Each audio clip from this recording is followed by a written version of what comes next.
ایک دعا جو کہ بڑی خوبصورت جو قرآن مجید میں ہے، حسبی اللہ لا الہ الا ہوا علیہ توکلت وہو رب العرش العظیم۔ تو اب یہ دعا نبی کریم صلی اللہ علیہ وسلم کی ایک حدیث میں آتا ہے کہ اگر کوئی انسان ڈپریشن میں ہو یا انزائٹی یا کسی قسم کی پریشانی سے گزر رہا ہو تو 7 مرتبہ اس کو پڑھے۔ آپ یقین نہیں کرو گے، یہ دعا میری خود کی آزمائی ہوئی ہے۔ جس وقت میں مدرسے میں تعلیم حاصل کر رہی تھی، جب ہمارا ایگزام کا وقت قریب آتا تھا، ظاہر سی بات ہے کہ ایگزام کی ٹینشن، تھوڑی ٹینشن سب کو ہوتی ہے، مجھے بھی ہوتی تھی، کیونکہ ماشاءاللہ جو میری کتابیں تھیں وہ بخاری شریف اور مسلم شریف تھی، تو بہت سی کتابیں تھیں۔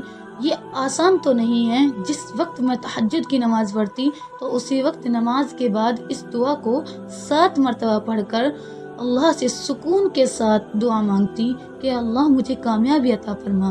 تہجد کی نماز کے بعد میں اس دعا کو اشراق کی نماز کے بعد 7 مرتبہ پڑھ کر دعا کرتی، کیونکہ اشراق کی نماز کے فوری بعد ہمارے ایگزام میں بیٹھنے کی تیاری شروع ہو جاتی تھی، اور جب یہ دعا پڑھ کر میں دعا مانگتی اور اس کے بعد ایگزام دیتی، یقین مانو اتنا اچھا ایگزام جاتا، ماشاءاللہ جو ایگزام کے سوال ہے اس کے جواب مائنڈ میں خود بخود گھومنے لگتے۔ اور آج اللہ کا شکر ہے کہ ماشاءاللہ میں ایک عالمہ ہوں، ایگزام میں پاس بھی ہوئی اور فرسٹ ڈویژن لائی ماشاءاللہ۔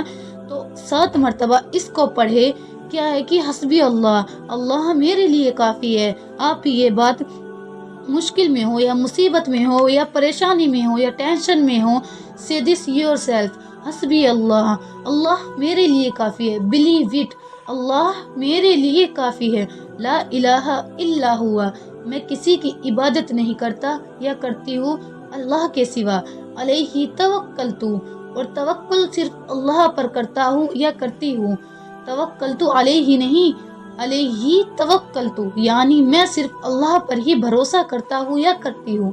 توکلت یعنی اللہ پر ہی کیوں توکل کرتی ہوں؟ کیونکہ وہ رب العرش العظیم، کیونکہ وہ پورے عرش عظیم کا مالک ہے، کائنات کا مالک ہے، اللہ کا ہر چیز پر کنٹرول اللہ کا ہے۔ تو آپ اس دعا کو آزما کر دیکھیے، اس دعا کو پڑھ کر پورے اطمینان کے ساتھ دعا کیجئے، انشاءاللہ اللہ تمام پریشانی، تمام مشکلوں کو دور کر دے گے انشاءاللہ۔